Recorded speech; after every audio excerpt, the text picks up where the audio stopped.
ప్రభు మరి డిసెంబర్ రాగానే మనకు ఈ విషయాలన్నీ కూడా గుర్తొస్తాయి.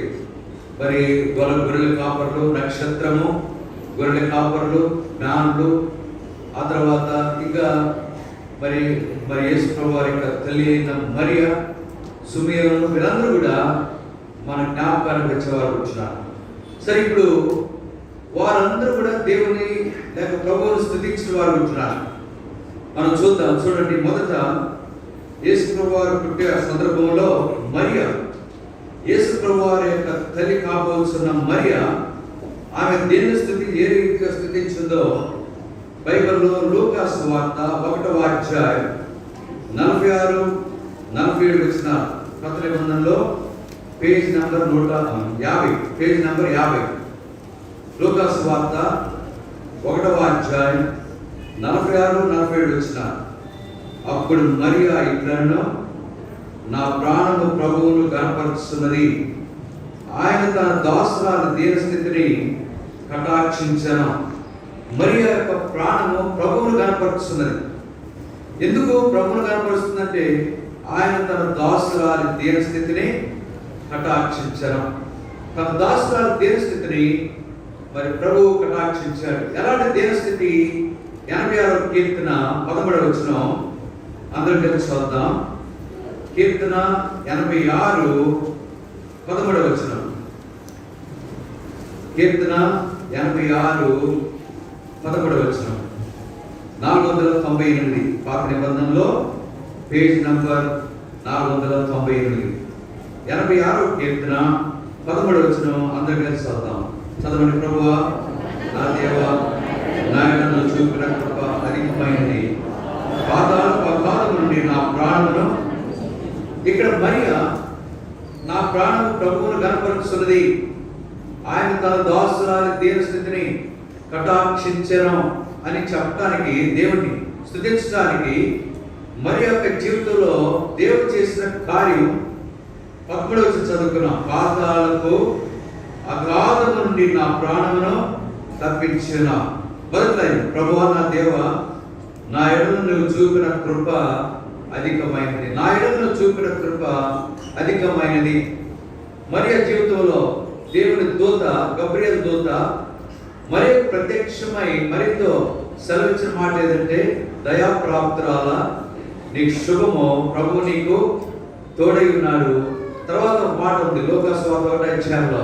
ఏం రాయబడిందంటే, ప్రభు ఆయన కృప నీకు అనుగ్రహించబడింది కనుక నువ్వు దేవుని వల్ల కృప పొందితివి, నువ్వు దేవుని వల్ల కృప పొందితివని మరితో మరి దేవుని దూత గబ్రియేలు సెలవిచ్చిన వాడు ఉంటున్నాడు. అలాగున దేవ, నా ఎడల నువ్వు చూపిన కృప అధికమైనది, పాతాళపు అగాధము నుండి నా ప్రాణమును, మరియు ప్రాణమును పాతాళపు అగాధము నుండి ప్రభు లేక దేవుడు తప్పించిన వాడు ఉంటున్నాడు. అలాగున ఈరోజు మనం కూడా ఈ ఉదయకాలం ప్రభువును మరి వలె స్తుతిద్దాం. దేనికి స్తుతిద్దాం అంటే, మన ప్రాణమును పాతాళ అగాధము నుండి ఆయన తప్పించినాడు. పాతాళపు అగాధము, నాశనకరమైన గుంట, జిగటగల దొంగలో మనం కూరుకొని పోయినాం. అలాంటి పరిస్థితి నుండి ప్రభు మనల్ని తప్పించాడు. ఆయన శిలువ రక్తం ద్వారా మనల్ని కడిగి ఆ పరిస్థితి నుండి పైకి లేవనెత్తి క్రీస్తు అనే బండ మీద మన పాదములను స్థిరపరిచాడు. అందువల్లనే ఈ ఉదయకాలం ప్రభువును స్తుతిద్దాం. మన పాదములను బండ మీద స్థిరపరిచాడు. ఎక్కడి నుంచి బయటకు తీసుకొచ్చాడంటే, నాశనకరమైన గుంట, జిగటగల దొంగ ఊపిలో నుండి మరియను రక్షించిన దేవుడు, మరియను కాపాడిన దేవుడు మనల్ని కూడా కాపాడినాడు, మనల్ని కూడా తప్పించాడు. అందువల్ల మనం ఈ ఉదయకాలం మనం దేవుని స్తుతించవలసిన వారు ఉంటున్నాం. ఇది మొదటి అనుభవంగా ఉంచాం. తర్వాత రెండవదిగా మరి గొర్రెల కాపర్లు దేవుణ్ణి స్తుతించిన అనుభవం చూద్దాం. లూకా సువార్త 2వ అధ్యాయం 9వ వచనం. లూకా సువార్త 2వ అధ్యాయం 9వ వచనం. కృత నిబంధనలో పేజ్ నంబర్ 51. Page number 51. లూకా సువార్త 2వ అధ్యాయం 9వ వచనం. ప్రభువు దూత వారి యొద్దకు వచ్చి నిలిచెను, ప్రభువు మహిమ వారి చుట్టూ ప్రకాశించినందున. 8వ వచనం, ఆ దేశంలో కొందరు గొర్రెల కాపరులు పొలంలో ఉండి రాత్రి వేళ తమ మందను కాచుకొంటున్నారు. ప్రభు దూత వారి యొద్దకు వచ్చి నిలిచెను. ప్రభు మహిమ వారి చుట్టూ ప్రకాశించినందున. ఇక్కడ గొర్రెల కాపరులు కూడా దేవుని స్తుతించే అనుభవం వారు కలిగిన వారు ఉంటున్నారు. ఎందుకు దేవుని స్తుతించారంటే వారి చుట్టూ చీకట్లో ఉన్నారు, రాత్రి సమయం అది, వారి చుట్టూ వెలుగు మహిమ ప్రకాశించినందున. అలాంటి జీవితంలో మనం కూడా జీవించాం. ఒకప్పుడు గొర్రెల కాపరు వలె మనం కూడా చీకట్లో ఉన్నాం, అంధకారంలో ఉన్నాం, భయంకరమైన కటిక చీకట్లో ఉన్నాం. అలాంటి స్థితిలో ఉన్న మనలను ప్రభు ప్రేమించిన వాడై ఆ చీకటిలో నుండి ఆశ్చర్యకరమైన వెలుగులోనికి మనల్ని తీసుకొచ్చాడు. మన చుట్టూ మహిమ ప్రకాశించింది. ఒకప్పుడు పోగొట్టుకున్న ఆదాము హవ్వల ద్వారా పోగొట్టుకున్న ఆ మహిమ మరలా తిరిగి మహిమను పొందే ధన్యత మనకు ప్రభు యొక్క పుట్టుకలో అనుగ్రహించబడిందిగా ఉంటుంది. ఆయన పుట్టుక ద్వారా ఆయన మహిమ, ఆయన వెలుగు ప్రకాశించే అనుభవం మనకు అనుగ్రహించబడిందిగా ఉంటారు. అలాగే గొర్రెల కాపరులు ప్రభువును స్తుతించిన అనుభవం ఈరోజు మనం కూడా కలిగిన వారు కూర్చున్నాం. అలాగున మొట్టమొదట మరి వలె నాశనకరమైన గుంటలో చికటగల దొంగలో ఉన్న మనలను ఆయన పైకి లేవనెత్తినాడు. మన అడుగులను బండ మీద స్థిరపరిచినాడు. దాన్ని బట్టి మన ప్రాణం, వ్యక్తిగతంగా నా ప్రాణం అనే అనుభవంలో ఆయన స్తుతిద్దాం. రెండవదిగా గొర్రెల కాపరుల వలె వారి చుట్టూ మహిమ ప్రకాశించింది. దూత వచ్చినప్పుడు వారి చీకట్లో ఉన్నారు. అలాగే మనం కూడా ఒకప్పుడు గొర్రెల కాపరుల వలె చీకట్లో ఉంటే ఆశ్చర్యకరమైన వెలుగులోనికి ఆయన తీసుకొచ్చాడు. అంత మాత్రమే కాదు, మన జీవితంలో మహిమ, ఆదాము వల్ల ద్వారా పోగొట్టుకున్న మహిమ మన జీవితాల్లో పొందే ధన్యత మనకు అనుగ్రహించబడిందిగా ఉంది. అందువల్ల మనం ఆయన్ను స్తుతించవలసిన వారు ఉంటున్నాం. తర్వాత చూడండి 2వ అధ్యాయం 13-14 వచ్చిన 13-14 వచ్చిన నేను 13 చదువుతాను, 14 వచ్చిన అందరం కలిసి చదువుతాం. 11 వచ్చిన లూకాసు వార్త 2వ అధ్యాయం. వెంటనే పరలోక సైన్య సమూహము ఆ దూతతో కూడా నుండి 14 వచ్చిన సర్వోన్నతమైన స్థలంలో దేవునికి మహిమయు ఆయనకి ఇష్టమైన మనుషులకు భూమి మీద సమాధానమును కలుగునుగా కానీ దేవుని స్తోత్రము చేయుచుండెను. ఇక్కడ దూత, తర్వాత పరలోక సైన్య సమూహము. పరలోక సైన్య సమూహము మరి దేవుణ్ణి మహిమపరిచారు.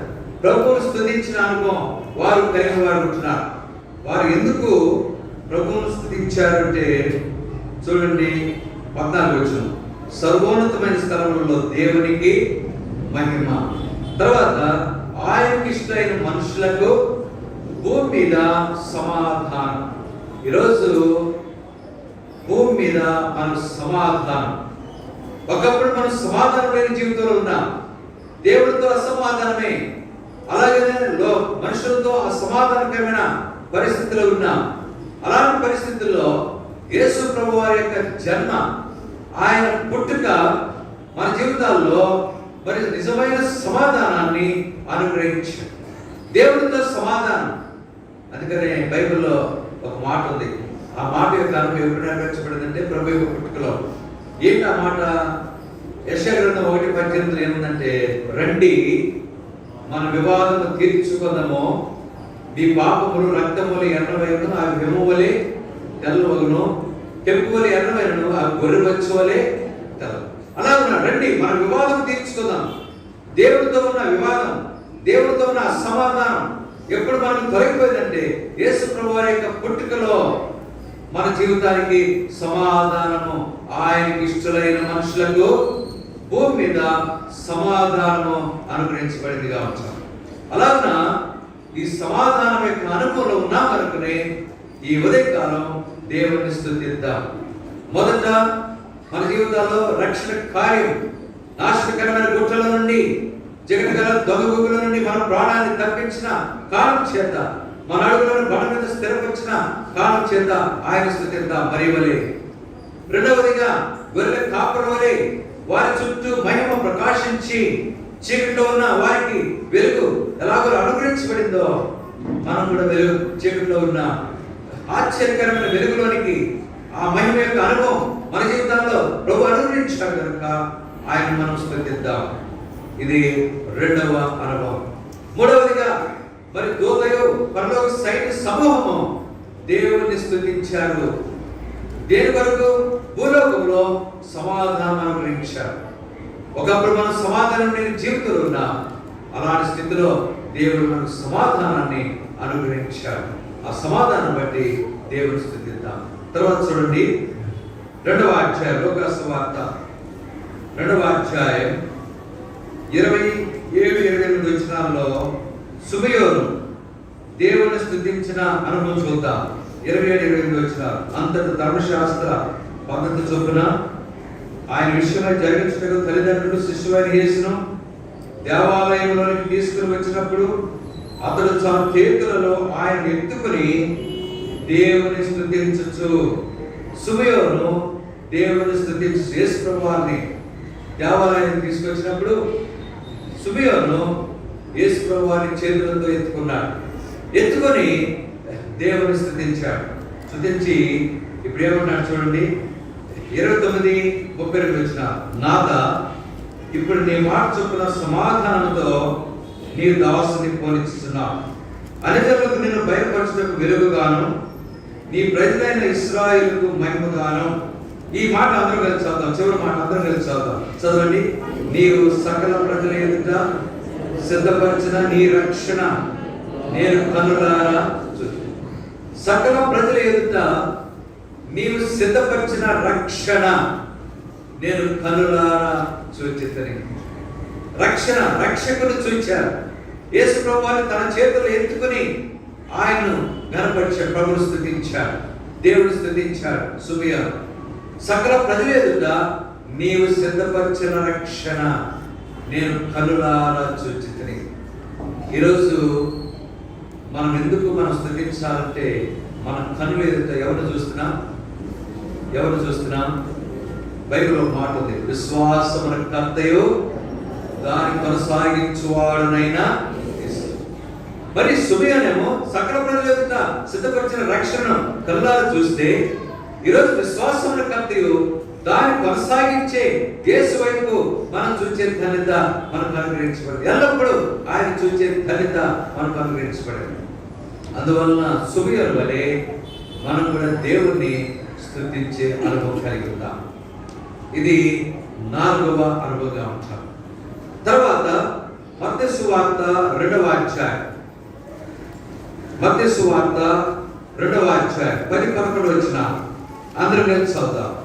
మత్తయి సువార్త 2వ అధ్యాయం 10-11 వచనాలు అందరం కలిసి చదువుతాం. చదవండి. వారు నక్షత్రమును చూచి అత్యానంద భరితులై ఇంటిలోనికి వచ్చి తల్లి అయిన మరియను ఆశీస్సులను చూచి సాగిలపడి ఆయనను పూజించి తమ పెట్టెలు విప్పి బంగారమును సాంబ్రాణిని పోలమును కానుకలుగా ఆయనకు ఆయన ఎదుట ఆశీస్సు ఎదుట సాగిలపడి ఆయనను పూజించి వారు సమర్పించారు. దీన్ని బట్టి జ్ఞానులు, తూర్పు దేశపు జ్ఞానులు ప్రభువును స్తుతించారంటే అక్కడ రాయబడింది. ఆ నక్షత్రము చూచి, ఆ నక్షత్రము ప్రభువున్న చోటికి నడిపించాను. నడిపించిన తర్వాత అప్పుడు ఏమైపోయినారు వాళ్ళు? అత్యానంద. ఈరోజు మన జీవితాల్లో ప్రభు యొక్క పుట్టుక, ఆ తర్వాత రక్షించబడిన అనుభవం, ఈరోజు దేవుడి ప్రజలుగా కొనసాగే అనుభవం మనకి ఎలాంటి అనుభవం కలిగజేసిందంటే, చెప్పనశక్యమును మహిమాయుక్తమైన ఆనంద సంతోషాలని మనకు అనుగ్రహించబడి కనుక ఈ ఉదయకాలం ప్రభువును మనము జ్ఞానుల వలె స్తుతించవలసిగా ఉంటున్నాం. మొదట మరియా ప్రభువును స్తుతించారు. రెండవదిగా గొర్రెల కాపరులను స్తుతించారు. తర్వాత దూత పరలోక సైన్య సమూహం దేవుని స్తుతించారు. నాలుగవదిగా సుమయోను దేవుని స్తుతించాడు. ఐదవదిగా తూర్పు దేశపు జ్ఞానులు.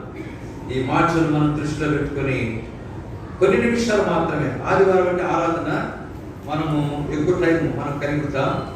అయితే ఈరోజు దేవుడి ప్రజలుగా లోకమంతా క్రిస్మస్ను ఆచారంగా అలవాటుగా ఆచరిస్తుంటే, దేవుడి ప్రజలమైన మనము ఆయన సన్నిధిలో చేరి ప్రభు ఆయన పుట్టిన అనుభవాన్ని, నిజమైన క్రిస్మస్ యొక్క అనుభవాన్ని మనం కలిగి ఆయన స్తుతించే అనుభవం మనం కలిగి ఉంటున్నాం. అందువలన ఈ మాటలను మనం దృష్టిలో పెట్టుకుని, ఈ 5 మరి దేవుని స్తుతించిన అనుభవాన్ని దృష్టిలో పెట్టుకుని మనం కూడా దేవుని స్తుతిద్దాం. దేవుని స్తుతించక ముందు పాట సంఖ్య 79 కథపాట పుస్తకంలో 106 పల్లవి 2-3 వచనాలు, పల్లవి 2-3 వచనాలు పాడుకొని ఆ తర్వాత మనం దేవుణ్ణి స్తుతిద్దాం. పాట సంఖ్య 79 కథపాట పుస్తకంలో 106 మనము పల్లవి 2-3 వచనాలు పాడుకొని దేవుని స్తుతిద్దాం.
మత్తయి సువార్త 2వ అధ్యాయం.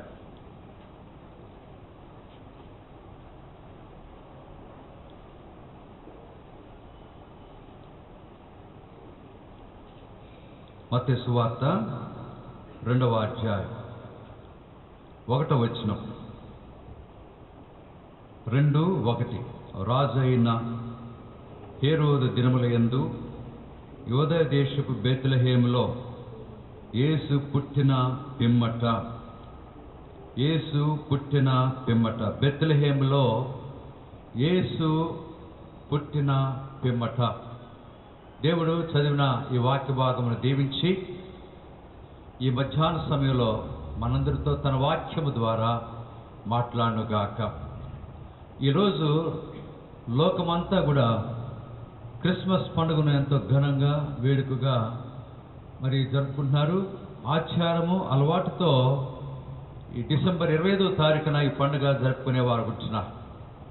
అయితే దేవుని ప్రజలమైన మనం దేవుని సన్నిధిలో మరి మనం చేరి దేవుని స్తుతించటానికిను దేవుని వాక్యమును వినటానికి ప్రభు చక్కటి అవకాశము అనుగ్రహించాడు.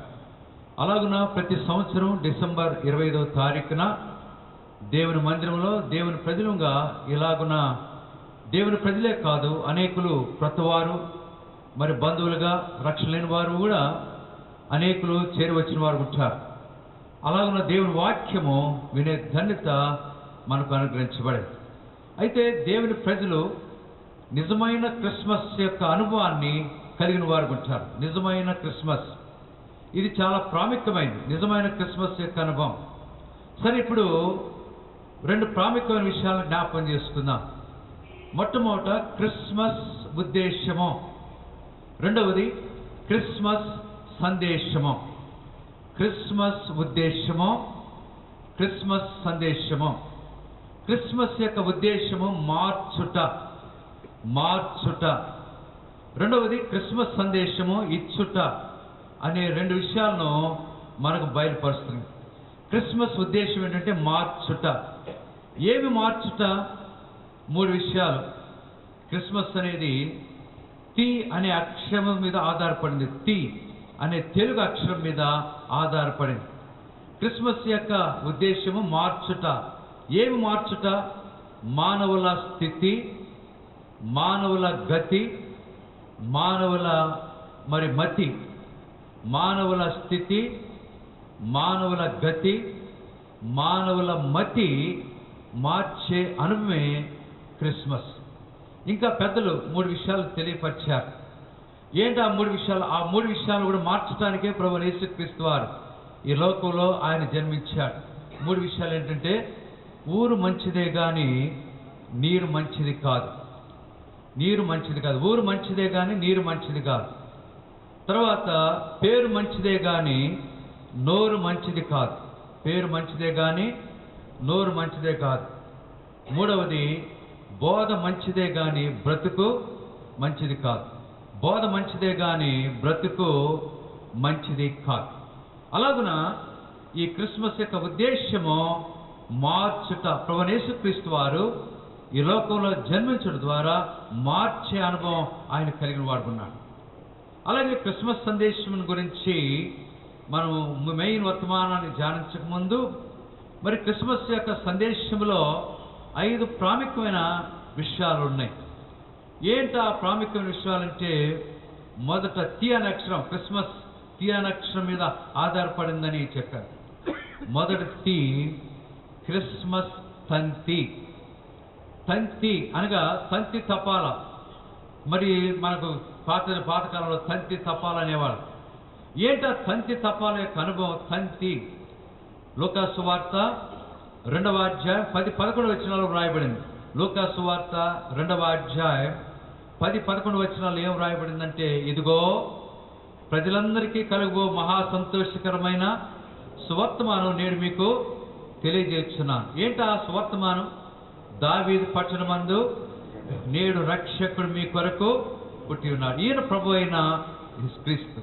కనుక యేసు ప్రభు వారు ఆయన సందేశం దూత క్రిస్మస్ తంతి. ఆ తంతి లేక ఆ వర్తమానం ఎవరు తెలియజేశారంటే గబ్రియేలు దూత. కనుక ఇది దూత యొక్క వర్తమానంగా ఆ అనుభవం మనం కలిగి ఉంటున్నాం.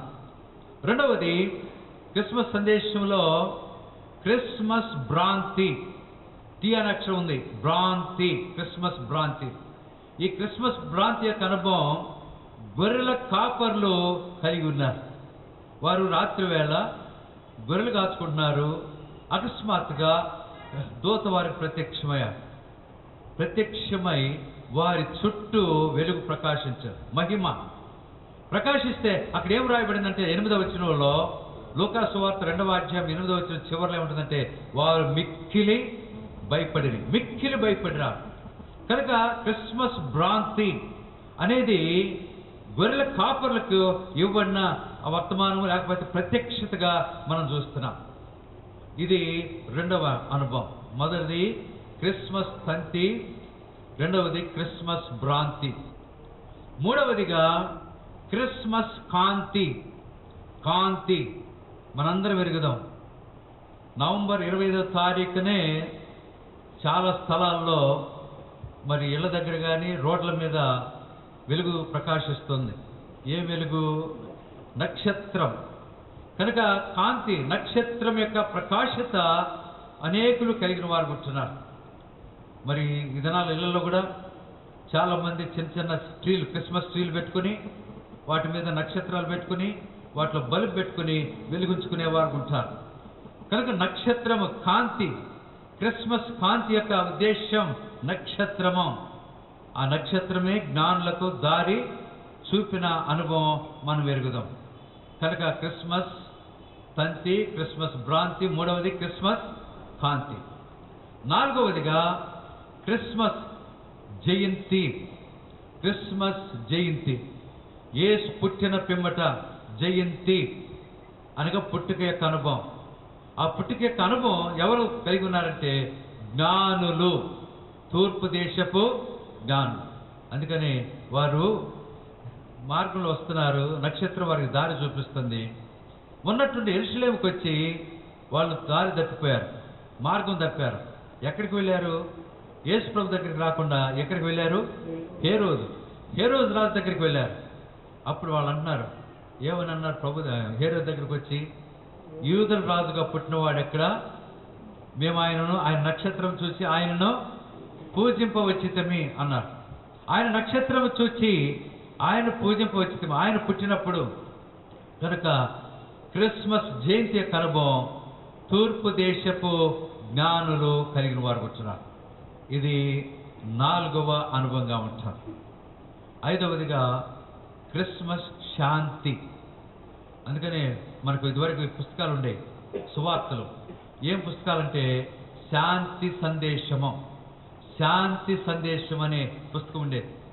కనుక శాంతి అది చాలా ప్రాముఖ్యమైనది. ఈ శాంతి అనేది దేన్ని సూచిస్తుందంటే క్రిస్మస్ శాంతి అది మొదటి రాకడి యొక్క అనుభవం నుంచి రెండవ రాకడి యొక్క అనుభవంలోనికి మనల్ని తీసుకెళ్లేదిగా ఉంటారు. ఇప్పుడు మొదటి రాకడి అయిపోయింది. ఇంకో సంగతి, నిజమైన క్రిస్మస్ యొక్క అనుభవం ఏ అనుభవంలో ఉండదంటే, మనందరం దేని కొరకు కనిపెట్టుకున్నాం? మొదటి రాకడా, రెండవ రాకడా. యేసు ప్రభువు వారి యొక్క రెండవ రాకడ కొరకై మనం కనిపెట్టుకున్నాం. సంవత్సరం 2021 కూడా అయిపోతుంది, 25వ తారీఖు. ఇంకా 6 దినాల్లో సంవత్సరం ముగించినట్టున్నాం. సంవత్సరాలు గతించిపోయే కొలది మన జీవితంలో ఏమి దగ్గర పడుతున్నాం? మనం దేనికి దగ్గర పడుతున్నాం? యేసు ప్రభువు వారి యొక్క రాకడ. ఆయన రాకడ చాలా సమీపంగా ఉంది. ఎప్పుడు వస్తుందో మనకు తెలియదు. ఈ రోజే రావచ్చు, ఈ వారంలోనే రావచ్చు, ఈ సంవత్సరం యొక్క ముగింపులోనే రావచ్చు, చెప్పలేము, ఎప్పుడైనా రావచ్చు. అందుకని యేసు ప్రభువు వారు ఒక మాట అన్నాడు. ఏమన్నాడంటే, ప్రకటన 22వ అధ్యాయం 7వ వచనంలో ఆ మాట వ్రాయబడింది. 7వ వచనం, ప్రకటన 22వ అధ్యాయం 7వ వచనంలో, ఇదిగో నేను త్వరగా వచ్చుచున్నాను. అందరూ పలకండి నాతో, ఇదిగో నేను త్వరగా వచ్చుచున్నాను. కనుక యేసు ప్రభువు వారు ఆయన త్వరగా రాబోతున్నాడు. మనం త్వరగా రాబోతుంటే మనం ఆలస్యం చేస్తే మన జీవితానికే నష్టం. చాలామంది మరి ఎవరు ఎక్కువగా ఆలస్యం చేస్తారంటే రైల్వే స్టేషన్ దగ్గరున్న వాళ్ళు, ఆ తర్వాత బస్ స్టాండ్కి దగ్గరున్న వాళ్ళే ఆలస్యం. ఎక్కడో గ్రామాల నుంచి ఉదాహరణగా ట్రైన్ 6 గంటలకి, ఉదయం 6 గంటలకి బండి, రైలు బండి, ట్రైన్. తీరా దూరం ఉన్న వాళ్ళు ప్రొద్దున్నే తెల్లవారుజామునే బయలుదేరి ఒక గంట ముందే వచ్చి కూర్చుంటారు స్టేషన్లో. దగ్గరున్న వాళ్ళు ఏం చేస్తారంటే, టైం ఉందలే, ఫస్ట్ బెల్ మోగలేదు, తర్వాత స్టేషన్లో 2వ బెల్ మోగినప్పుడు వెళ్దాము అని చెప్పి, అప్పుడు వస్తుంది ట్రైను, అప్పుడు వెళ్ళొచ్చులే అని అంటారు. మొదటి బెల్ అయిపోద్ది, 2వ బెల్ అయిపోద్ది, 3వ బెల్ కూడా అయిపోద్ది, అప్పుడు పరిగెత్తారు. ఎప్పుడు ఎట్లా వస్తారంటే, ట్రైన్ స్టార్ట్ అయ్యేటప్పుడు పరిగెత్తుకుంటూ వస్తారు. కొంతమంది ట్రైన్ దొరికింది, కొంతమంది ఎక్కలేక, లేకపోతే కొంతమందికి ఎక్కేవాళ్ళు ఉంటే ఆ చివరి భోగాన్ని ఎక్కుతారు. కనుక దీన్ని బట్టి చూస్తే ఆలస్యము, బైబిల్ ఒక మాట ఉంది. ఇదిగో ఆయన బైబిల్ ఒక చక్కటి మాట ఉంది. ఏంటా మాట అంటే, హెబ్రీ 10:37 ఇక కాలము 10:37 ఇక కాలము బహు కొంచెముగా ఉన్నది, వచ్చుచున్నవాడు ఆలస్యము చేయకవచ్చును. కనుక ఆలస్యము చేయకవచ్చును, ఆయన త్వరగా వస్తున్నాడు. క్రిస్మస్ శాంతి ఏంటి ఆ విషయం? యేసు ప్రభువారి యొక్క 2వ రాకడ సమీపంగా ఉన్నది. ఆయన రాకడ కొరకై సిద్ధపడండి అనే విషయమే మనకు బయలుపరుస్తుంది. ఆయన రాకడ చాలా సమీపంగా ఉంది. అదే నిజమైన క్రిస్మస్ యొక్క అనుభవం. ప్రభు రాకడ కొరకై మనము సిద్ధపడాలి. ఆయన త్వరగా వస్తున్నాడు. మనం కూడా ఎట్లుండాలి? సిద్ధపడేవాళ్ళు ఎట్లా సిద్ధపడాలా? త్వరగా సిద్ధపడాలి. సరే, ఇప్పుడు గొర్రెల కాపర్లు గొర్రెలు కాచుకుంటున్నారు.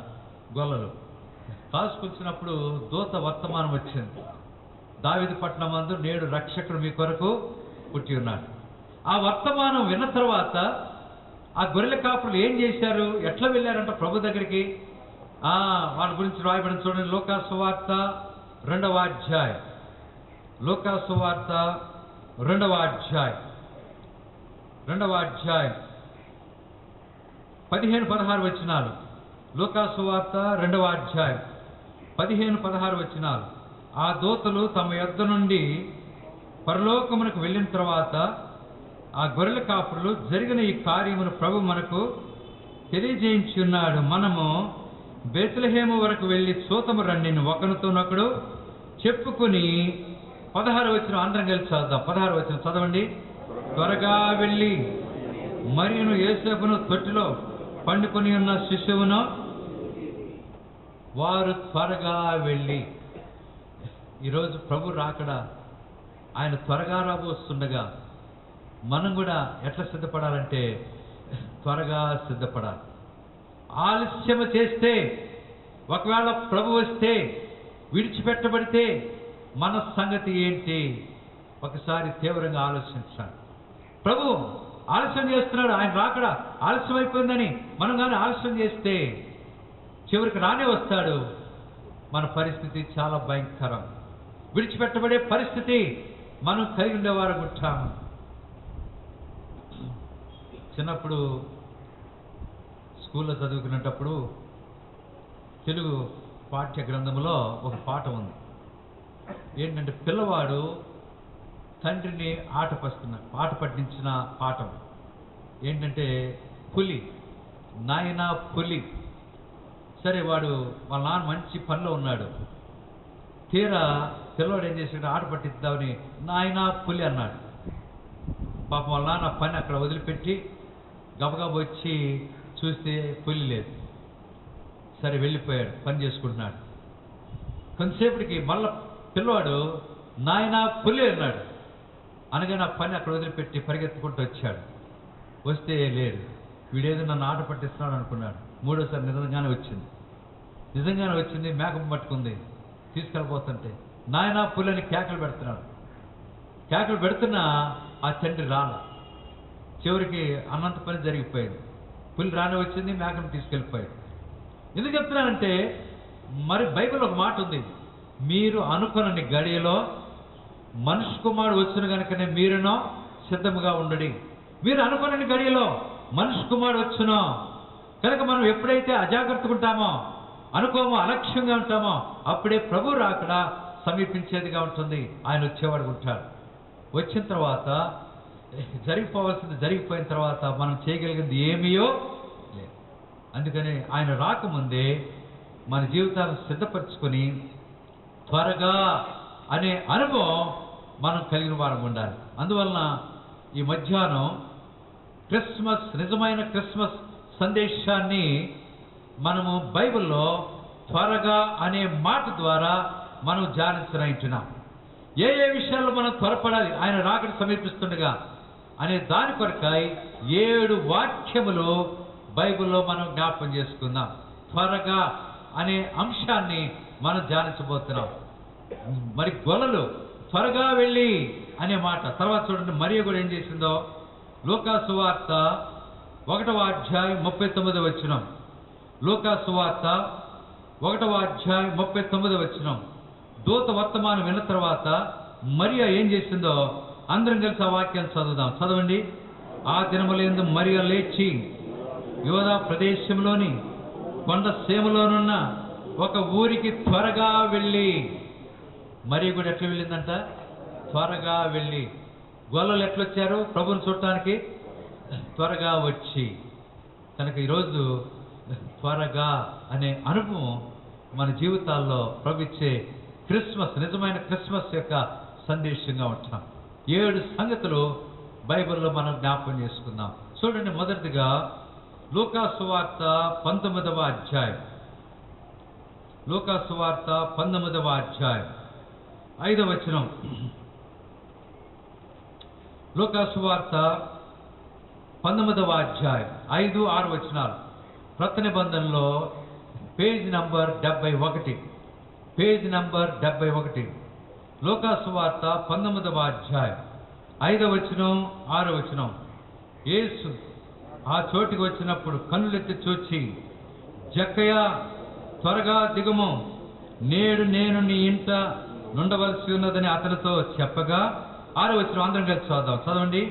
అతడు త్వరగా దిగి సంతోషముతో ఆయనను, యేసు ప్రభువారు ఈ లోకంలో ఉన్నప్పుడు ఆయన అనేక ప్రదేశాల్లో సంచరిస్తూ సువార్త చేస్తూ వచ్చినాడు. అనేకులు ప్రభువును చూడాలి, ప్రభు ద్వారా మేలు పొందాలి, స్వస్థత పొందాలి అనే రీతిగా ఆయన దగ్గరికి వస్తుండేవాడు. సరే, జక్కయ్య సుంకపు గుత్తదారుడు, అన్ని బాగానే ఉన్నాయి. యేసును చూడాలని కోరికుంది. యేసు ఎవరో చూడగోరెను గాని అతడు ఎలాంటి మనిషి అంటే, ఎలాంటి వాడంట? పొట్టివాడైనందున ప్రభువును చూడలేకపోయినాడు. అయితే పొట్టివానికి సాగుతుంది, పొట్టివానికి పుట్టెడు జిత్తులు. కనుక ఇప్పుడు ఆ పొట్టివాడు కనుక ఒక తలంపు వచ్చింది. యేసు ప్రభువారు ఏ మార్గాన్ని వెళుతున్నాడో అనే విషయం తెలుసుకుని ఆ మార్గంలో ఉన్న ఒక చెట్టు ఎక్కుదాం, అప్పుడే ఆయన చూడొచ్చు అని చెప్పి. ఎందుకంటే పొట్టివాడు కదా, ఎన్నోసార్లు ప్రయత్నం చేసినా ఆ ప్రయత్నాలు విఫలమైపోతున్నాయి. జన సమూహంలో ఆయన చూడలేని పరిస్థితి జక్కయ్యకు కలగొచ్చింది, చూడలేని పరిస్థితి ఏర్పడింది. అందువలన ఒక తలంపు వచ్చింది. యేసు ప్రభు వారు ఏ మార్గాన్ని వెళ్తాడో తెలుసుకున్నాడు. యేసు ప్రభు ఒక మార్గాన్ని వెళ్తున్నాడని. అయితే జక్కయ్య ఊహించక ముందే యేసు ప్రభు వారికి జక్కయ్య హృదయంలో ఉన్న తలంపు ఎరిగినవాడు. బైబిల్లో ఒక మాట ఉంది, యేసు అందరినీ ఎరిగినవాడు. ఆయనకు ఎవరిని గురించి కూడా చెప్పక్కర్లా, ప్రభు సమస్తం ఎరిగినవాడు. మనం ఏం చేస్తున్నామో ఆయన ఎరుగున. మనుషులు చూడలేకపోయినా మనుషులకు మరుగై ఉన్న ఎవరు చూస్తున్నారు? ప్రభు చూస్తున్నాడు, దేవుడు చూస్తున్నాడు అనే విషయం. సరే, ఇప్పుడు జక్కగా యేసు ప్రభుని చూడాలనుకున్నాడు. చివరికి యేసు ప్రభు అదే మార్గంలో వస్తున్నాడు. అంతకుముందు ఏం చేశాడు? పరిగెత్తుకొని వెళ్ళి మేడి చెట్టు ఎక్కాడు. యేసు ప్రభు ఆ మార్గంలో వస్తున్నాడు. వస్తుంటే తీరా ఆ చెట్టు దగ్గర ఆగినాడు. యేసు ప్రభు జక్కయ్య ఏ మేడి చెట్టు మీద అయితే ఉన్నాడో ఆ చెట్టు దగ్గర ఆగి వెంటనే కన్నులు పైకెత్తి, జక్కయ్య త్వరగా దిగుము, నేడు నేను నీ ఇంట నిండవలసినది అన్నాడు. వెంటనే ఇంకో సంగతి, అది మన బోటలు ఎవరైనా చెట్టు మీద ఉండి ఆ ప్రభువే కానీ లేకపోతే ఎవరైనా తెలియనటువంటి వాళ్ళు వచ్చి మన పేరు పెట్టి పిలిస్తే కంగారు పడి ఆ దిగేటప్పుడు ఆ కంగారులో కింద పడే పరిస్థితి కూడా ఉండొచ్చు. కానీ జక్కయ్య గట్టివాడు. అందువలన జక్కయ్య త్వరగా దిగి యేసు ప్రభువును తన ఇంటిలో చేర్చుకున్నాడు. చివరికి జీవితం మారిపోయింది. జక్కయ్య యొక్క జీవితం పూర్తిగా మారిపోయింది. బైబిల్ ఒక వాక్యం ఉంది, 2 కొరింథీ 5వ అధ్యాయం 17 వచనం. 2 కొరింథీ 5:17లో కాగా ఎవడైనో క్రీస్తునందు నీడల వాడు నూతన సృష్టి, పాతవి గతించిన ఇదిగో. అలాగున జక్కయ్య యొక్క జీవితం పూర్తిగా మారిపోయింది. యేసు ప్రభు వారి ఇంట్లో ప్రవేశించగానే వెంటనే వస్తువులన్నిటికీ చక్రాలు వచ్చినాయి అంట. చక్రాలు వచ్చి అటంతటికి ఆటికి అవే బయటికి పోతావని అంట. అన్ని సమస్తం బయటికి వెళ్ళిపోతుంది. యేసు ప్రభు ఇంట్లో ఉంటే సమస్తం బయటికి వెళ్ళిపోతుంది. చివరికి జక్కయ్య ఒక మాట అన్నాడు. ఏమన్నాడు? ప్రభువా, నేను ఎవరిదైనా అన్యాయంగా తీసుకుంటే ఎన్నంతలు చెల్లిస్తానన్నాడు? 4 అంతలు చెల్లిస్తానన్నాడు. తర్వాత నా ఆస్తుల సగం పేదలకు ఇచ్చేస్తున్నాడు. అంటే ఇప్పుడు జక్కయ్య ఏమైపోయినట్టు? సమస్తం కోల్పోతే జక్కయ్య జీరో అయిపోయినాడు. అయితే ఒకటి, జక్కయ్య జీరో అయిపోయినా జక్కయ్య ఇంట్లో ఎవరున్నారు? యేసు ప్రభు వారు ఉన్నాడు. ఇంకో సంగతి, ఒక అనుభవం ఉన్నది జక్కయ్యకి తెలుసు. యేసు ప్రభు అంటే నా సమస్తం పోగొట్టుకున్నా దీనికంటే రెట్టింపు ఆయన దయచేయగలనే ఆ విశ్వాసం జక్కయ్య జీవితంలో కలిగింది. అందువల్లనే సమస్తాన్ని కోల్పోయినాడు. అయితే ఒకటి మాత్రం, యేసు ప్రభు తన ఇంట్లో ఉన్నాడు. ప్రియ సహోదర సహోదరి, ఈ మధ్యాహ్నం క్రిస్మస్ సందర్భంగా ఏదో మందిరానికి వెళదాం అని చెప్పి ఒకవేళ నీ బంధువులు నిన్ను ప్రేమించిన వారు ఆహ్వానిస్తే ఇది నాన్న నువ్వు మందిరానికి వచ్చావేమో. అలాగే ఇక్కడ అనేకులు ఎన్నో ఆదివారాలు ఎన్నో సంవత్సరాల నుంచి మందిరానికి వస్తూ కూడా రక్షణ పొందకుండా యేసు ప్రభు వారిని జక్కయ్య ఇంట్లో చేర్చుకున్నాడు. మొట్టమొదటి మనం ఎక్కడ చేర్చుకోవాలా? ఇంట్లో కంటే ముందు ఎక్కడ చేర్చుకోవాలి? యేసు ప్రభు వారిని హృదయంలో. యేసు ప్రభు వారు నివసించే స్థలం హృదయమో. యేసు ప్రభు వారి లోకంలో ఉన్నప్పుడు ఒక చిన్న మాట వాడాడు. యాయీరు ఇంటికి వెళ్ళినప్పుడు యేసు ప్రభు వారు లోపలికి వెళ్ళటానికి అవకాశం లేదు, సందు లేదు. అప్పుడు ఒక మాట అన్నాడు యేసు ప్రభు వారు. ఏమన్నాడంటే, స్థలమీయుడి. వెంటనే స్థలం ఇస్తారు. యేసు ప్రభు లోనికి వెళ్ళాడు. యాయీరు కుమార్తెను బాగు చేసి బ్రతికించాడు. అలాగే నా స్థలమీయుడి. ఈరోజు యేసు ప్రభు వారికి ఎక్కడ స్థలం ఇవ్వాలి? ఒక మాట అన్నాడు ప్రభు. మత్తయి 8వ అధ్యాయం 20వ వచనంలో ఒక మాట ఏమన్నాడంటే, ప్రభు నక్కలకు బొరియలను ఆకాశ పక్షులకు గూళ్ళు నివాసంలో ఉన్నాయి, కానీ మనిషి కుమారునికి ఏం లేదంట, తలవాల్చుకోవటానికైనా స్థలం లేని పరిస్థితి. అయితే ఒకటి, ఆయనకు తలవాల్చుకోవటానికైనా స్థలం లేదు. మరి ఎక్కడ స్థలం? ఆయన నివసించే స్థలం ఏంటి? మానవుల హృదయం. అందుకని ఒక పాట ఉంది, హృదయమే నీ ఆలయం. హృదయమే నీ ఆలయం కనుక మన హృదయమే ప్రభువుకు ఆలయముగా ఉంటుంది. ఇంకా ఎవరైనా ప్రభు యేసుక్రీస్తు వారిని హృదయంలో చేర్చుకోకపోతే, ఆయన రక్షకునిగా అంగీకరించకపోతే, పాపంలో క్షమించబడిన అనుభవం ఇంకా కలిగి ఉండకపోతే, బైబిల్ మాట ఉంది, ఇదే మిక్కిలి అనుకోల సమయం నేడే రక్షణ. ప్రియులారా, 2021 సంవత్సరాల క్రితం ప్రభు యేసుక్రీస్తు వారు ఈ లోకానికి మానవుడిగా వచ్చి 33 సంవత్సరాలు జీవించి, ఆ తర్వాత మానవుల పాప పరిహారం కొరకై తను తానే శిలువ మరణానికి అప్పగించుకున్నాడు. ఎవరో ఆయన సిలువేయక్కర్లేదు, మానవుల పాప పరిహారం కొరకై. బైబిల్ ఒక మాట ఉంది, హెబ్రీ 9:22లో. హెబ్రీ 9:22 ఏముంది? రక్తము చిందింపనిదే పాప క్షమాపణ. కనుక రక్తము చిందించు కొరకై యేసు ప్రభువారు ఆయన శిలువ మరణం. అందుకనే యేసు ప్రభువారు ఒక మాట ఉన్నాడు యోహాను సువార్త 10వ అధ్యాయంలో, నా ప్రాణం పెట్టకు నాకు అధికారం కలదు, మళ్ళా తిరిగి తీసుకుంటకు నాకు అధికారం. యేసు ప్రభువారే స్వయంగా తను తానే శిలువ మరణానికి అప్పగించుకున్నాడు. యేసు ప్రభువారిని శిలువ వేయక ముందు భయంకరమైనగా హింసించారు. ఆయన ఆ కలవరి మార్గములో తీసుకెళ్తూ ఆ శిలువను తన మీద పెట్టి ఆ శిలువను మోపించారు. శిలువను మహిళగా పడిపోతే కొరడాలతో కొట్టారు, ఘోరంగా కొట్టారు, హింసించారు. ఆ సమయంలో యేసు ప్రభువారి యొక్క రక్తము ఆ ప్రదేశం అంతా కూడా చిందుతూ వచ్చింది.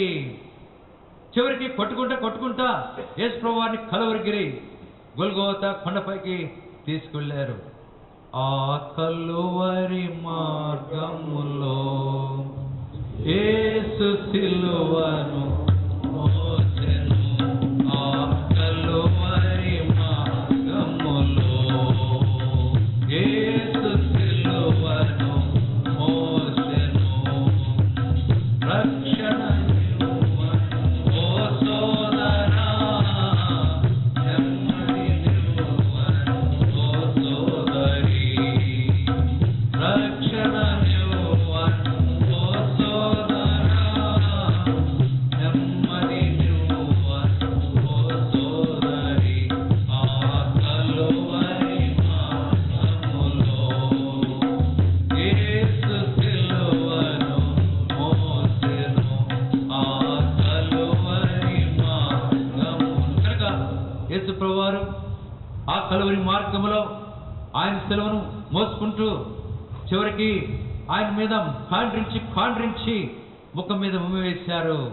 ఆ తర్వాత తలపైన ఓదానంగ వస్త్రం కప్పి ఆయన్ను పిడుగుదలు గుద్ది, యూదులకు రాజా నీకు శుభం, నిన్ను కొట్టిన వాడెవడో చెప్పమని ప్రభువును అపహాసం చేస్తూ వచ్చారు.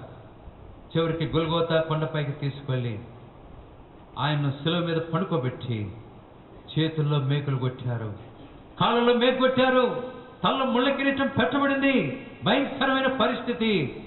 ఆ శిలువను ఆకాశానికి భూమికి మధ్యలో వేలాడదీటు కొరకాయ గుంటలో పడివేసినప్పుడు శరీరం అంతా చీల్చబడి ఆ గాయాల నుంచి రక్తము వరదలాగా కారుతూ వచ్చింది.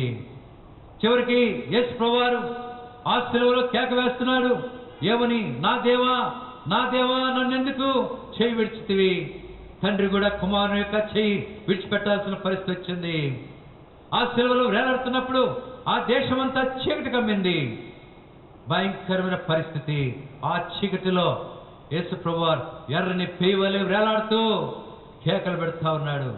నేను దప్పికొనుస్తున్నాను అన్నప్పుడు వాళ్ళు ఏం చేశారంటే చేదు చిరక తీసుకొచ్చారు. యేసు ప్రభువారు తాగలేకపోయినాడు. ఆ తర్వాత ఒకడు ప్రక్కన బళ్ళెంతో పడవగానే రక్తమో నీరు కారు. ఆ తర్వాత ప్రభు, తండ్రి నీ చేతికి నా ఆత్మను అప్పగిస్తా అని చెప్పి చనిపోయి సమాధి చేయబడి తిరిగి 3వ దినమున సజీవుడిగా లేచిన యేసు ప్రభువారు చివరికి ఈ మధ్యాహ్న సమయంలో ప్రభు నిన్ను ప్రేమించిన వాడై ఈ చక్కటి పిలిపిస్తున్నాడు. ఏంటా పిలుపు? బోధిగంతముల నివాసులారా నా వైపు చూచి రక్షణ పొందిరి. సిలువేయబడిన యేసు వైపు చూడు. ఆ చూస్తే ఆ స్వరూపులో సొగసైన లేనివాడైపోయినాడు. వ్యసనాక్రాంతుడు, మనుషులు చూడలేనివాడు, మనుషుల చేత విసర్జించబడిన వాడైపోయాడు. స్వరూపమైన సొగసైన లేదు,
సహోదర సహోదరి, 2021 సంవత్సరాల క్రితం ప్రభువైన యేసుక్రీస్తు వారు ఆ ఘోరమైన శిలువలో వేలాడుతున్నప్పుడు ఆయన మొత్తబడెను, బాధించబడెను, స్వరూపమైన సొగసైన లేనివాడైపోయాడు, వ్యాధిని అనిపించేవాడైపోయాడు, మనుషులు చూడని వాడైపోయాడు, మనుషుల చేత విసర్జించబడిన వాడైపోయాడు. అంత ఘోరమైన శిలువ మరణాన్ని పొందిన దేని కొరకు? ఎవరి కొరకు? నీ కొరకు, సర్వలోక మానవుల కొరకాయి ఆ ఘోరమైన శిలువ మరణాన్ని పొందినాడు. ఈ మధ్యాహ్నం ఆ శిలువ వేయబడిన దృశ్యాన్ని నా వైపు చూచి రక్షణ పొందుడి. ఆ శిలువ వేయబడిన యేసును చూస్తున్నావా? తల ముళ్ళ కిరీటం, చేతుల మేకులు, కాళ్ళ మేకు, ప్రక్కన బళ్ళంతో పొడబడి, దేహమంతా కొడా దెబ్బలు, శరీరమంతా గాయములే. ఆ గాయాలు నువ్వు నేను పొందవలసినవి. అయితే మనకు బదులుగా యేసు ప్రభువారు ఆ శిలువలో ఆ గాయాలను పొంది తన రక్తమంతా కార్చాడు. అందువల్ల బైబిల్ ఒక మాట ఉంది, నాతో పలికిన అందరూ, యేసు రక్తము ప్రతి పాపము నుండి మనలను పవిత్రులనుగా చేయును. అందువల్ల ప్రభువైన యేసుక్రీస్తు వారు మన కొరకే తన రక్తాన్ని కార్చాడు. ఆ రక్తాన్ని ఎవరైతే ఆశ్రయిస్తున్నారో, యేసయ్యా నేను పాపిని, నన్ను క్షమించు, నీ రక్తం ద్వారా నన్ను కడుగు, నా హృదయంలోనికి రమ్మని ఎవరైతే ప్రభువును వేడుకొచ్చున్నారో వారిని క్షమించేవాడు. అందుకని ఆయనకు ఒక పేరుంది, క్షమించుటకు శతమైన మనసు కలిగిన వాడు. అంత మాత్రమే కాదు, ఆయన ఎవరిని కూడా త్రోసివేసేవాడు. నా ఎద్దుకు వచ్చి వారిని నేను ఎంత మాత్రమునో త్రోసివేయనని సెలవిస్తుండగా ఈ మధ్యాహ్నం ఆ ప్రభు దగ్గరికి వచ్చి నీ పాపను ఒప్పుకొని విడిచిపెట్టి యేసు ప్రభు నీ హృదయంలో చేర్చుకుంటే నువ్వు ధన్యుడువు, ధన్యురాలు కాగలవు. బైబిల్ ఒక మాట ఉంది, యెహోవా తమకు దేవుడు కాగల జనులు, ఇట్టి స్థితి గల వారు ధన్యులు. యెహోవా తమకు, కనుక యేసు ప్రభును దేవుడిగా రక్షకునిగా అంగీకరిస్తే నీ జీవితం ఎంతో ధనికరం అవుతుంది. అలాంటి వారు ఎవరైనా ఉంటే ఈ మధ్యాహ్నం తీర్మానం చేసుకోవాలని, త్వరగా తీర్మానం చేసుకోవాలని ఆలస్యం చేస్తే, బైబిల్ ఒక మాట ఉంది, నేడైనను రేపైనను ఒకనొక పట్టణానికి వెళ్ళి వ్యాపారం చేసి లాభం సంపాదించుకొనమని చెప్పుకుని వాళ్ళారా, రేపేమి సంభవించునో మీకు మీ జీవమే పాటిది, ఇంతలో కనపడి అంతలో మాయమైపోయే ఆవిరి వంటి వారిని సరిపడుతుండగా రేపు మనది కాదు. నేడు అనబడే సమయం ఉండగానే త్వరగా తీర్మానం చేసుకుని ఆ ప్రభువును రక్షకునిగా అంగీకరించాలని ప్రభు పేరిట మీకు మనవి చేస్తున్నాం. ఇది మొదటి విషయం. జక్కయ్య త్వరగా దిగి సంతోషంతో యేసు ప్రభువును తన ఇంటిలో చేర్చుకున్నాడు. ఆయన జీవితం, జక్క యొక్క జీవితం ధనికరమైనది. ఆయన జీవితం ఎంతో ఆస్వాదించబడిన అనుభవం ఆయన కలిగిన వాడు. నిజమైన క్రిస్మస్ అనుభవం మరి జక్క యొక్క జీవితంలో ఆయన కలిగిన వాడు కూర్చున్నాడు. ఇది మొదటి అనుభవంగా ఉంటాడు. రెండవదిగా త్వరగా అనే అనుభవంలో దేవుని వాక్యంలో చూడండి, నిర్గమాకాండం 12వ అధ్యాయం, నిర్గమాకాండం 12వ అధ్యాయం 11వ వచనం. నిర్గమాకాండం 12వ అధ్యాయం 11వ వచనం, 54 పాత నిబంధనలో పేజీ నంబర్ 54 చదవండి, అందరం కలిసి చదువుదాం. మీరు దానిని తినవలసిన విధమేదనగా మీ నడుము కట్టుకొని, మీ చెప్పులు తొడుగుకొని, మీ కర్రలు చేత పట్టుకొని త్వరపడుచు దాని, అది యెహోవాకు పస్కా. ఇక్కడ మన పితరులైన ఇశ్రాయేలీలకు అనుగ్రహించబడిన కట్టడ. వారు ఐగుప్తులో నుండి 430 సంవత్సరాలు జీవించిన తర్వాత మోషే అహరోనుల ద్వారా దేవుడు వారిని వెలుపలకు తీసుకొస్తున్న సందర్భంలో వారు బయటకు రావాలంటే ఏ బలి అర్పించాల్సి వచ్చింది? పస్కా బలి. గొర్రెపిల్ల కానీ మేకపిల్ల కానీ దాన్ని చంపి దాని రక్తాన్ని నిలువు కమ్మిలకు, అడ్డు కమ్మికి, పై కమ్మికి పోయాలి. అప్పుడు వారు బయటకు విడుదల కాగలరు. ఐగుప్తు నుంచి బయటకు వచ్చే పరిస్థితి వారు కలిగి ఉంటారు. పస్కా బలి. అయితే వారు ఆ పస్కా బలి యొక్క అనుభవంలో ఎట్లా వారు ఆచరించాలంటే అక్కడ 4 మాటలు చదువుకున్నాం. ఏంటది? నడుము కట్టుకొని, చెప్పులు తొడుగుకొని, కర్రలు చేత పట్టుకొని త్వరపడుచు దాన్ని. ఇక్కడ ఒకవేళ సందర్భం వేరుగున్నా రెండవ త్వరపడే విషయం ఏదంటే రక్షించబడిన సహోదర సహోదరి, బాప్తిసం తీసుకున్న సహోదర సహోదరి, ప్రభు యొక్క శరీరానికిను రక్తానికి సాదృశ్యంగా ఉన్న రొట్టె రసములో పాలు పొందుతున్నామా? ఎంతకాలమైంది నువ్వు ఆ బలలో పాలు పొంది? ఎందుకు నువ్వు నిర్లక్ష్యం చేస్తున్నావు? ప్రభు ఒక మాట అన్నాడు, యోహాను సువార్త 6:54లో ఏం రాయబడింది? నా శరీరము తిని నా రక్తము త్రాగుబడి నిత్య జీవము గలవాడు, అంచెదినము నేను వానిని లేపుతాను అని చెప్పి ప్రభు సెలవిస్తే ఎందుకు ఆలస్యం చేస్తున్నావు? చాలామంది రక్షించబడి బాప్తిసం తీసుకుని ప్రభు యొక్క బల్లకు ఇంకా దూరంగా ఉంటున్నారు. అలాంటి వారు త్వరపడి ప్రభు యొక్క బలలో పాలు పొందవలసిన వారు ఉంటున్నారు. ఇంకా ఎవరైనా రక్షించబడకపోతే, రక్షించబడి బాప్తిసం తీసుకోకపోతే, ఈరోజు ఈ సందర్భంగా లోకమంతా క్రిస్మస్ ఆచరిస్తున్న సందర్భంలో ప్రభు నిన్ను ప్రేమించిన వాడే నువ్వు రక్షించబడాలని బాప్తిసం తీసుకుని ప్రభు యొక్క శరీరానికి రక్తానికి సాదృశ్యంగా ఉన్న ఆ బలలో పాలు పొందాలని ప్రభు నిన్ను హెచ్చరిస్తున్నాడు. అలాంటి వారు ఎవరైనా ఉంటే త్వరపడుచు ప్రభు యొక్క శరీర ఆ బలలో పాలు పొందాలని ప్రభు పేట మనం చేస్తున్నాం. ప్రతి ఆదివారం మనకు అనుగ్రహించబడిన ఈ చక్కటి ఏర్పాట్లో ప్రతి ఒక్కరూ త్వరపడాలని ప్రభు రాకడ. అందుకని ప్రభు అన్నాడు, ఇదిగో నేను త్వరగా వచ్చుస్తున్నాను. ఆయన త్వరగా వస్తున్నాడు కనుక మనం కూడా త్వరగా సిద్ధపడాలి. త్వరగా సిద్ధపడే అనుభవంలో త్వరపడుచు ప్రభు యొక్క బలను ఆచరించే వారం ఉండాలి.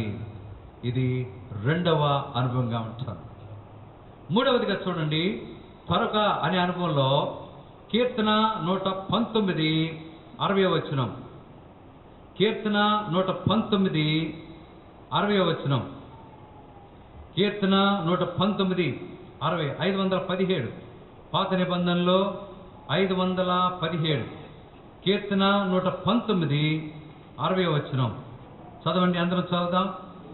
నీ ఆజ్ఞలను అనుసరించుటకు నేను జాగు చేయక త్వరపడితిని. నీ ఆజ్ఞలను అనుసరించుటకు నేను జాగు చేయక త్వరపడితిని.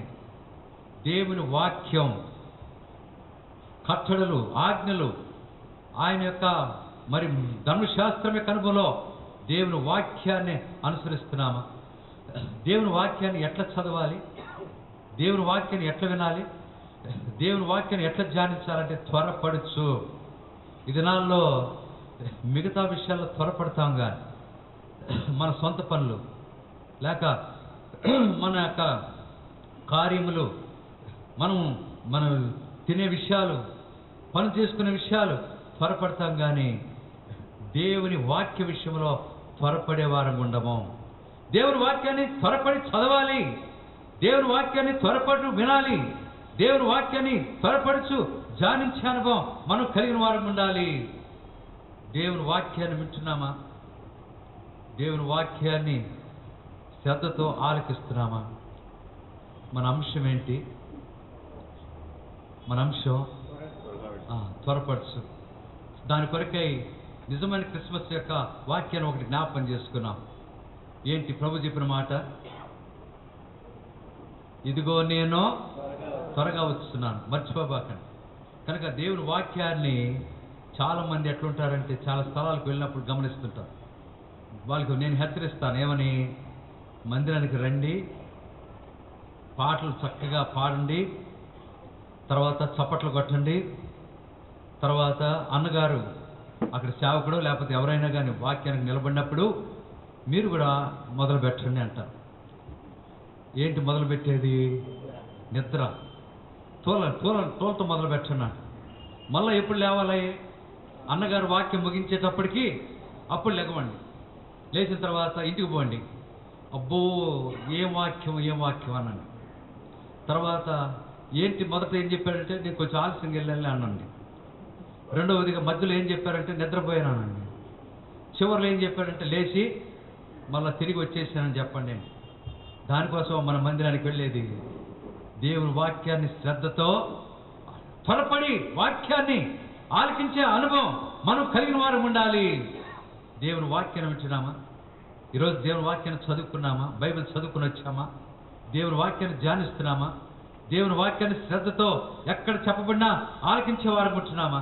ప్రియులారా, దేవుని వాక్య విషయంలో త్వరపడుట అనే అనుభవం మనం కలిగి ఉండాలి. ఈరోజు నిజంగా బైబిల్ కానీ చదివి వచ్చి ఉంటే అలాంటి వారు బైబిల్స్ పైకెత్తి బైబిల్ పల్లె పడుకుందాం, బైబిల్ పల్లె పాడదాం, బైబిల్స్ పైకెత్తి బైబిల్ పల్లె పాడదాం. ఆ శ్రేష్ఠ గ్రంథములో ఎచ్చట చూచిన ఆదరణయున్నది, సుఖ దుఃఖములో వాగ్దానమున్నది, విశ్వాసముంచి ధ్యానించుడి.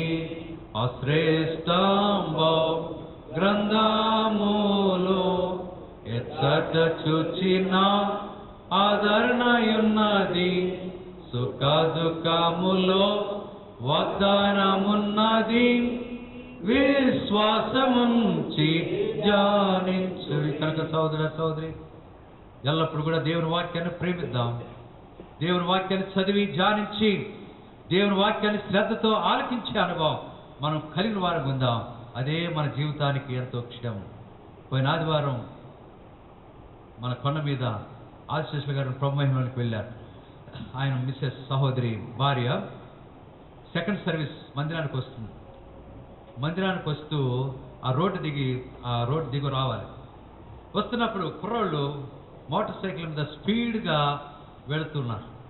వెళుతూ సడన్గా సహోదరిని డాష్ ఇచ్చి ఇచ్చిపోయారు ఒక బండి మీద. చివరికి ఆ పడిపోయింది, తలకు దెబ్బ తగిలింది. చివరికి సహోదరి చెప్పిన విషయం ఏంటంటే, దేవుని వాక్యం బైబిల్ గ్రంథం సడన్గా ఆమెకు అడ్డుపడింది. ఆ బైబిల్ గ్రంథమే కానీ లేకపోతే బండి తల మీద ఎక్కాల్సిందే. దేవుడు కాపాడినాడు. దేని ద్వారా? దేవుని వాక్యం. అందుకనే ఆ సహోదరి చెప్పగలదు ఏమని, నీ వాక్యము నన్ను బ్రతికించి ఉన్నది. దేవుని వాక్యం మనల్ని బ్రతికించేది, కాపాడేది, అన్ని విషయాల్లో సహాయపడేది. దేవుని వాక్యాన్ని ప్రేమించి వాక్యాన్ని చదివి విని ధ్యానించే అనుభవం మనం కలిగిన వారు ఉండాలి. త్వరపడుచు, ఇది 3వ అనుభవంగా ఉంటుంది. 4వదిగా చూడండి, లూకా సువార్త 1వ అధ్యాయం. లూకా సువార్త 1వ అధ్యాయం 39-40 వచనాలు. క్రొత్త నిబంధనలో పేజీ నంబర్ 50. లూకా సువార్త 1వ అధ్యాయం 39-40 వచనాలు. ఆ దినముల యందు మరియ లేచి యోధా ప్రదేశంలోని కొండ సీమలోనున్న ఒక ఊరికి త్వరగా వెళ్ళి జకరియా ఇంటిలో ప్రవేశించి ఎలిజబెత్కు వందనము చేసెను. 56వ వచనం చూడండి. అంతటా మరియ ఇంచుమించు 3 నెలలు ఆమెతో కూడా ఉండి పిమ్మట తన ఇంటికి తిరిగి జకరియా ఇంటికి వెళ్ళింది. ఎందుకు వెళ్ళింది త్వరగా?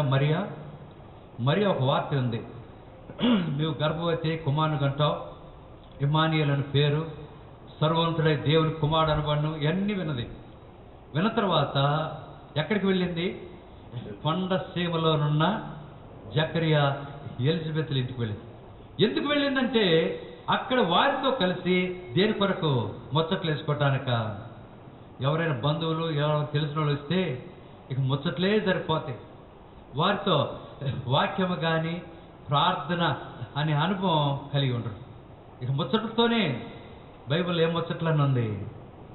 ముసలమ్మ, తిమోతి పత్రికలు ఏముంది? ముసలమ్మ ముచ్చట్లు. అవి ఎక్కువైపోతాయి. వాక్యము, ప్రార్థన ఇవి లేకుండా ఎక్కువగా గడిపేవారు కూర్చున్నాం. మరియా వారితో కూడా ప్రార్థించడానికి వెళ్ళింది. 3 నెలలు ఇంచుమించు ప్రార్థనలో ఆమె గడిపిందిగా ఉంటారు. సహోదర సహోదరి, త్వరగా ప్రార్థించే అనుభవం కలిగి ఉంటున్నామా? త్వరపడుచు ప్రార్థన చేసే అనుభవం మనం కలిగి ఉంటున్నామా? ఈనాడు దేనికైనా త్వరపడతాం, కానీ ప్రార్థన అంటే మనం త్వరపడం. ప్రార్థన కోటాలకు రావాలంటే త్వరపడం. దేవుని మందిరానికి వచ్చి ప్రార్థన చేయాలంటే ఏమాత్రం ఇష్టపడం. ఈరోజు ఇంతమంది వచ్చాం, ప్రార్థన కూడిక రోజు చూడండి, గురువారం ఎంతమంది ఉంటారంటే లెక్క పెట్టచ్చు వేళతో. తక్కువ మంది. ప్రియులారా, ప్రార్థన లేదు, వాక్య ధ్యానం లేదు, ఏమి లేకపోతే నువ్వు క్రైస్తవ జీవితం ఎట్లుంది? నీ విశ్వాస జీవితం ఎట్లా మేలు పొందుతావు? నువ్వు ఎట్లా ఎదుగుతావు, నువ్వు ఎట్లా సాక్షివి, నువ్వు ఎట్లా దేవుని కార్యాలు సంపూర్ణంగా చేయగలవు? ఏమి లేకుండా, ప్రార్థన లేకుండా నీ జీవితంలో ఎంత నష్టాన్ని అనుభవిస్తున్నావు. మరియా ఇంచుమించు 3 నెలలు జకరియా ఎలిజబెత్ ఇంట్లో ప్రార్థనలో గడిపిన స్త్రీగా ఉంటాం. ప్రార్థన చేద్దాం. ప్రభు చెప్పాడు, మీరు శోధనలో ప్రవేశించుకున్నట్లు మెలకువగా ఉండి, ప్రార్థన లేకపోతే శోధన వస్తుంది. అనేక రీతిగా పడిపోతాం, సాతాను ఇరుకులో పడిపోతాం, సాతాను పాపంలో పడిపోతాం. చివరికి జీవితం నాశనం అయిపోయే పరిస్థితి మనం కలిగిన వారంగా ఉంటాం. ప్రియులారా, ప్రార్థన చేయి. ప్రార్థనే అనేక కార్యాల్లో జై జీవితాన్ని కలుగు చేసేదిగా ఉంటాను. ఇది ఎన్నోది మనం చూసామో, 4వది చూసాం. 5వదిగా చూడండి, ఆదికాండం 18వ అధ్యాయం. ఇవన్నీ ఎట్లా చేయాలంట? రక్షణ పొందాలంటే ఎట్లా పొందాలా? త్వరగా. 2వది బలలో త్వరగా పాలు పొందాలి. 3వది వాక్యము త్వరపడుచు ప్రేమించాలి. 4వది ప్రార్థన త్వరగా అనే అనుభవం ఉండాలి. 5వదిగా చూడండి, ఆదికాండం 18వ అధ్యాయం. ఆదికాండం 18వ అధ్యాయం. ఆదికాండం 18వ అధ్యాయం 6-7 వచనాలు. పాత నిబంధనలో పేజీ నంబర్ 12. ఆదికాండం 18వ అధ్యాయం 6-7 వచనాలు. 6-7 వచనాలు. అబ్రహాము గుడారంలోనున్న శారా యొద్దకు త్వరగా వెళ్ళి, నీవు త్వరపడి 3 మానికల మెత్తన పిండి తెచ్చి పిసికి రొట్టెలు. తర్వాత 7వ వచనం, మరియు అబ్రహాము పశువుల మందకు పరిగెత్తి ఒక మంచి లేత దూడ తెచ్చి ఒక పనివానికి అప్పగించెను. వాడు దాని త్వరగా. ఇక్కడ దూతలు వచ్చారు, 3 మనుషులు వచ్చారు. వారికి భోజనమా సిద్ధపరచడానికి. శారా దగ్గరికి ఎట్లా వెళ్ళాడంటే అబ్రహాము త్వరగా వెళ్ళి. ఎక్కడుంది శారా? గుడారములో ఉన్న శారా. గుడారములో ప్రార్థనలో ఉంది, గుడారములో స్తుతించే అనుభవం ఉంది, గుడారములో ధ్యానించే అనుభవం శారా కలిగి ఉంది. త్వరగా వెళ్ళి. కనుక ప్రభు పని చేసే విషయంలో త్వరగా చేస్తున్నాం. సాక్ష్యం చెప్పే విషయంలో త్వరగా చెప్తున్నామా? సువార్త చేసే విషయంలో త్వరగా చేస్తున్నామా? పరిచర్య చేసే విషయంలో త్వరపడుతున్నామా? ప్రియులారా, ఈ దినాల్లో త్వరపడి అనే అనుభవం మనకు ఎంతైనా. అబ్రహాము త్వరగా వెళ్ళి తర్వాత అతను కూడా ఏం చేశాడంట? పనివాడు కూడా ఏం చేశాడు? త్వరగా సిద్ధపరిచి. పనులు కూడా త్వరపడుతూ దేవుని కార్యాలలో మనం చేయవలసిన వారు కూర్చున్నాం. ఆలస్యం అమృత ప్రమాదకరమైన పరిస్థితి. ప్రియులారా, అబ్రహాము, పనివారు, శారా, వీళ్ళందరూ కూడా త్వరగా పనులు చేస్తూ వచ్చారు. కొంతమంది సోమరోళ్ళు ఉంటారు, ఎక్కడేసిన గొంగలన్న అక్కడే అన్నట్లుగా ఎప్పుడు చేసిన పని అంట్లు తోమారనుకోండి, తోమినట్టే ఉంటాయి. అట్లాగే ఏదైనా ఒక వంట చేశారనుకోండి, చేసినట్టే ఉంటాయి. టైం అయితే గడిచిపోతుంటుంది కానీ పనులు మాత్రం త్వరగా. మరి శారా అట్లా చేసిందా? త్వరగా సిద్ధపరిచింది. వెంటనే అబ్రహాం తీసుకెళ్ళి వారికి వడ్డించినవాడు. కనుక త్వరగా అనే అనుభవం ఇది ఎన్నోది మనం చూసాం. 6వదిగా చూడండి, ఆదికాండం 19వ అధ్యాయం 22వ వచనం. ఆదికాండం 19వ అధ్యాయం 22వ వచనం. ఆదికాండం 19వ అధ్యాయం 22వ వచనం. అందరం కలిసి చదువుదాం. 14 పేజీ నంబర్ చదవండి. నీవు త్వరపడి అక్కడికి తప్పించుకొని నీవు అక్కడికి చేరు వరకు నేనేమియో చిన్న ఊరు, ఆ ఊరు చిన్నది. కనుక చిన్నది అనే దేనికి సూచనగా ఉందంటే సంఘం, దేవుని సంఘం. త్వరపడుచు అక్కడికి, నువ్వు త్వరపడి అక్కడికి తప్పించుకొని పో. ఎక్కడికి వెళ్ళాలి మనం? త్వరపడి దేవుని మందిరాన్ని. అందుకని కీర్తనకారుడు దావీదు ఒక మాట అన్నాడు, యెహోవా మందిరమునకు వెళ్ళుదమని జనులు నాతో అనినప్పుడు నేను దేవుని మందిరానికి త్వరగా వస్తున్నామా? ఆదివారం ఆరాధన 9 గంటలకు 10:30కు వస్తున్నామా? ముగించేటప్పుడు అంత అయిపోయే టైంకి సందా వేసేటప్పుడు వస్తున్నామా? ప్రియులారా, మార్త, మగ్దలేని మరియా, వీళ్ళందరూ కూడా మగ్దలేని మరియా వేరొక మరి స్థలం వీళ్ళంతా సమాధికి ఎప్పుడు వెళ్ళారంట? ఆదివారం అని ఇంకా పెందలకడనే వారు మందిరానికి వెళ్ళారు. కనుక ఈనాడు మన జీవితంలో కూడా త్వరగా అనే అనుభవం మన జీవితంలో కలిగిన వారు ఉండాలి. ఇది ఎన్నోది మనం మందిరాన్ని ప్రేమించే అనుభవం, త్వరపడుతూ అనే అనుభవం. ఆలస్యంగా రావద్దు, సమయానికి రండి. సమయానికి ముందొచ్చినా కూడా నష్టం లేదు. అలాగున దేవుని ఆశీర్వాదాన్ని పొందేవారు ఉంటారు. ఇది 6వ విషయం. చివరగా 7వది యోహాను సువార్త 20వ అధ్యాయం. యోహాను సువార్త 20వ అధ్యాయం 4వ వచనం. యోహాను సువార్త 20వ అధ్యాయం 4వ వచనం. ప్రతి నిబంధనలో పేజీ నంబర్ 101. Page number 101. యోహాను సువార్త 20వ అధ్యాయం 4వ వచనం. చదవండి, అందరం కలిసి చదువుదాం. వారిద్దరును కూడి పరిగెత్తుచుండగా ఆ శిష్యుడు పేతురు కంటే త్వరగా పరిగెత్తి ముందుగా సమాధి వద్దకు. పేతురు కంటే ఎవరు ముందుగా పరిగెత్తింది త్వరగా? యేసు ప్రభు శిష్యుడైనా ప్రేమించిన శిష్యుడు ఎవరు? యేసు ప్రభు ప్రేమించిన శిష్యుడు యోహాను. పేతురు యోహాను పరిగెత్తున్నారు సమాధి దగ్గరికి. యేసు ప్రభు చూద్దాం. సరే, ఇద్దరు పరిగెత్తున్నారు.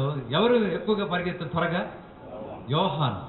కనుక సమాధి పరిగెత్తే విషయంలో, ప్రభు కార్యాల విషయంలో, అన్ని విషయాల్లో. అందుకనే పౌలు ఒక మాట అన్నాడు, వెనుకున్న వాటిని మరచి ముందున్న వాటి కొరకు వేగిరపడుచు ఎట్లున్నాడంట? పరిగెత్తుతున్నాడు. పరిగెత్తుట, త్వరపడి పరిగెత్తుట, కార్యములు త్వరపడి చేయుట, అన్ని విషయాల్లో త్వరపడి పరిగెత్తే అనుభవం మనం కలిగిన వారం ఉండాలి. పరుగు పందెములో ఓపికతో పరిగెత్తుదాం, త్వరపడి పరిగెత్తుదాం. అలాగున పరిగెత్తడం ద్వారా మన జీవితంలో బహుమానాన్ని పొందేవారు ఉంటాం. అలాగ ఇదిగో నేను త్వరగా వచ్చాను. అదే నిజమైన క్రిస్మస్ యొక్క అనుభవం. 7 విషయాలు చూశాం. మొదట జక్కయ్య త్వరగా దిగి సంతోషంతో ప్రభువును చేర్చుకున్నాడు. వారు పస్కాను ఎట్లా ఆచరించారు? త్వరపడుచు ఆచరించారు. 3వదిగా త్వరపడుచు వాక్యాన్ని ప్రేమించాలి. 4వదిగా త్వరపడుచు ప్రార్థనా జీవితాన్ని కలిగి ఉండాలి. 5వదిగా త్వరపడుచు పనులు చేయాలి. 6వదిగా త్వరపడుచు మందిరాన్ని ప్రేమించి మందిరానికి రావాలి. 7వదిగా త్వరపడుచు గురి వద్దకే పరిగెత్తేవారం ఉండాలి. అలాగన త్వరపడుచున్నామా? మోకాళ్ళ మీద ఉందాం. పిల్లారా, ఇంతవరకు దేవుని వాక్యాన్ని వింటూ వచ్చాం. మోకాళ్ళ మీద ఉందాం. ఇంకా ఇక్కడ కూర్చున్న వాళ్ళు ఎవరైనా ఒకవేళ క్రొత్తగా వచ్చారేమో, ఈ దినమే వచ్చారేమో, ప్రభు నీతో స్పష్టంగా మాట్లాడుతున్నాడు. ప్రభు నిన్ను సంధిస్తున్నాడు. ప్రభు నిన్ను దర్శించినప్పుడు నువ్వు ఆయనను ఎరుగు, ఆయనకు లోబడు, నీ హృదయాన్ని ప్రభుకి. అందుకని ప్రభు అడుగుతున్నాడు, నా కుమారుడా, నా కుమారి, నీ హృదయం నాకిమని అడుగుతుండగా, ఇక్కడ కూర్చున్న వాళ్ళు ఎవరైనా సరే ఇంకా రక్షణ తీర్మానం లేకుండా త్వరపడుచు రక్షించబడకపోతే తీర్మానం చేసుకో. యేసయ్యా, నేను పాపిని, నన్ను క్షమించు, నీ రక్తం ద్వారా నన్ను కడుగు, నా హృదయంలోనికి రమ్మని ప్రభువును వేడుకుంటే ప్రభు నిన్ను క్షమిస్తాడు. తన రక్తం ద్వారా కడిగి నిన్ను శుద్ధీకరిస్తాడు. అలాంటి వారు ఎవరైనా ఉంటే తీర్మానం చేసుకోండి, ప్రార్థన చేసుకోండి. ఈ స్థలాన్ని విడిచిపెట్టి వెళ్ళకముందే యేసు ప్రభువును హృదయంలో చేర్చుకోండి, రక్షకునిగా అంగీకరించండి. నీ జీవితం ఎంతో ధనికరం అవుతుంది. రక్షించబడిన సహోదర సహోదరి, నీ జీవితంలో త్వరపడుచు కార్యము చేస్తున్నావా? అలాగున త్వరపడుస్తూ మన జీవితాల్లో బలలో పాలు పొందాలి, బైబిల్ ప్రేమించాలి, వాక్యాన్ని ప్రేమించాలి, ప్రార్థన జీవితాన్ని కలిగి ఉండాలి, కార్యములు జరిగించాలి. అలాగే మందిరానికి త్వరపడి రావాలి. ఆ తర్వాత గురి వద్దకే త్వరపడుచు పరిగెత్తేవారు ఉండాలి. ఆ రీతిగా జీవితంలో ఉన్నప్పుడు నిజమైన క్రిస్మస్ యొక్క అనుభవం నీ జీవితంలో నెరవేర్చబడుతుంది. నువ్వెంతో ధన్యుడు, ధన్యురాలు కాగలవు. ప్రార్థన చేసుకున్నాం.